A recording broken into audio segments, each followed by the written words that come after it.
Well, hi, everybody, and welcome again to Adam's Music Box, where today I'm going to talk about someone who, if you're on YouTube and you're interested in music, you're probably very familiar with.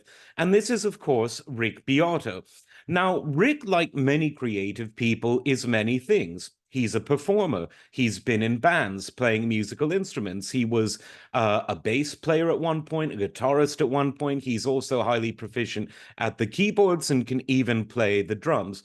He's a producer. He's produced many albums across several genres. He's composed film style music. He's played some of it on his YouTube channel. He's the owner and proprietor of a studio. He mentors bands that he's worked with. He's been a professional educator. And now he's, let's call him a 21st century educator, doing so on YouTube for free, whilst also publishing books that he sells directly to the student online. So I want to look at the impact that Rick is having on music, because obviously the impact he's having on YouTube, huge. He's probably the most popular, if not the most popular, music-based channel in the world, certainly the most popular educational music channel in the world. He's also having an impact on the way we think of modern copyright. He's testified before the Senate several times about what YouTube does on behalf of the owners of the rights, of the master rights to the music that he plays, and in order to analyze it, and some of the real unfairness with this about how you have to essentially, as a musician, opt in to letting someone exercise the right of fair use to play your music, rather than have a system where everything is automatically opted in.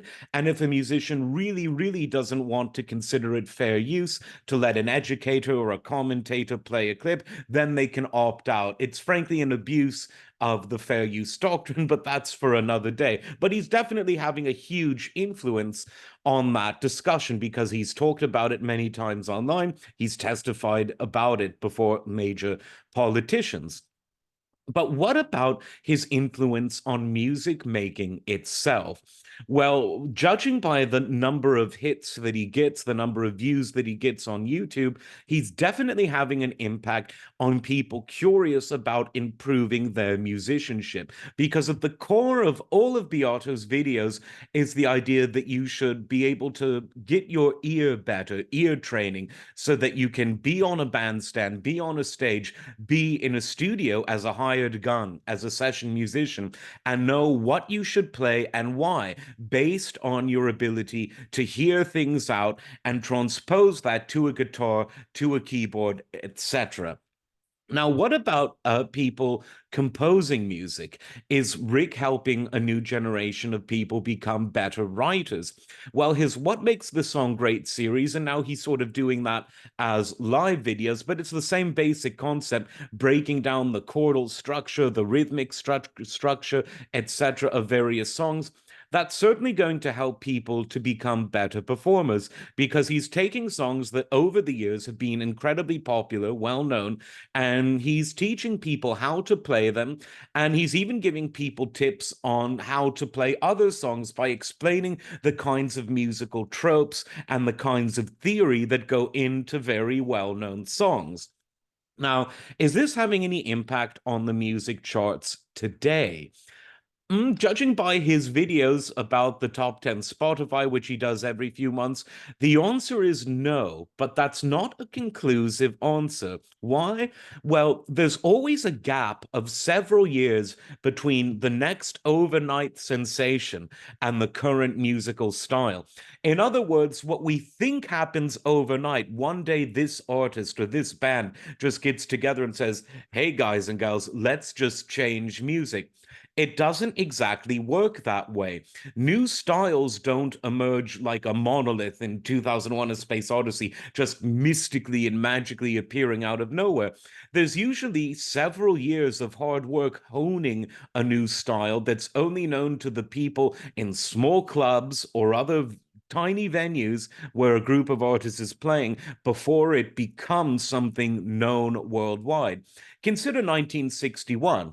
The Beatles existed in 1961, but unless you were at one of their gigs, you'd have no idea who they were, and you would have no idea about their style, because the charts in 1961 were dominated by the older generation of rock and roll. People who, frankly, I love, like Roy Orbison, people like Ricky Nelson, the kinds of people that the Beatles were growing up listening to. And the Beatles were around, but it was another year or two, a couple of years before they hit the charts internationally.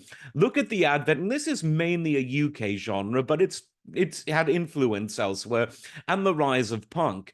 When people like Johnny Rotten were playing their music and other similar bands that would change, at least in the UK and some parts of Western Europe, change music, the things that were on the charts were the bands they were rebelling against. And it took a few years before this underground, radically different style took over the charts. Look at the new wave that became big in the early 80s and the sort of electro-funk that piggybacked on that at the time. When those types of bands, like let's take Duran Duran, for instance, were busy honing their craft, the big things that were still on the charts were your Journeys and your Foreigners, your very polished, very musically refined, very beautifully recorded adult style rock, AOR. As they called it. And then in the late 80s and early 90s, when Nirvana were becoming big, rising up through the ranks, people were listening to things like Def Leppard, people were listening to things like Motley Crue, and then voila, overnight sensation. And grunge was there, only it wasn't overnight. It always takes a few years. Look at how Van Halen. I know it's one of Rick's favorite bands, one of my favorite bands. Look at how they changed music with their first album in 1978. Well, they were around since 1974. They really, from their high school days to the club days, they really put in a lot of time before they became big. So the overnight sensation of 1978 was really something that began slowly and steadily around 1974. So, what does all of this mean in relation to Rick? Well, it might mean that in a year or two or three, or maybe even four, the young kids watching his videos, learning how to be better instrumentalists, learning how to be better songwriters, learning about musical theory, learning about the different and exotic sounds that various real instruments make. And by real, I mean things that aren't just sampled or quantized in a computer. I mean a guitar that you can put your hands on, some sort of keyboard instrument you can put your hands on, a real drum set, things that you can put your hands on. And these people, judging by his viewer count, sure, some of them might be older people who just love music. Some might be middle aged who want to take up or get back to the guitar or the piano as a hobby. But a lot of them, especially because it is YouTube and not cable television, a lot of them will be young people and they'll be drinking all of this in. They'll be learning about it.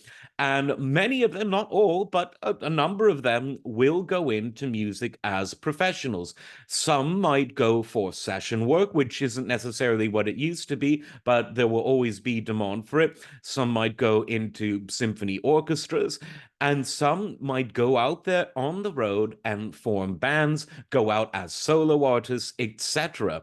So the real impact of what Rick is doing might not be felt for a few years. And yes, he's been out there for a few years, but it sometimes takes a while for new trends to be known. There's already a trend, which is somewhat different than what we've seen in the pre internet age, of people, instead of taking the musicianship they learn from private teachers or from schools or from people like Rick, and instead of going out to a club, they're starting their own YouTube channel, not an education YouTube channel, but let's call it a showing off your technical skill YouTube channel, where someone plays guitar to a backing track of a Van Halen song, or drums to a backing track of a Rush song, or bass to a backing track of a Parliament Funkadelic song featuring Bootsy Collins, it's etc. The list goes on. In other words, these are channels of people looking to prove and show off their virtuosity. And I think Rick is having an impact on that.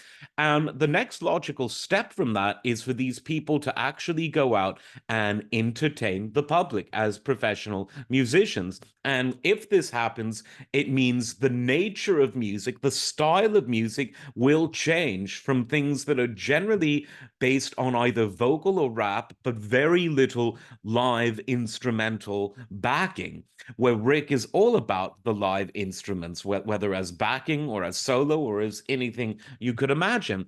So let's keep our eyes open because Rick is very popular. It's well earned. He's a great YouTuber, one of my very favorites.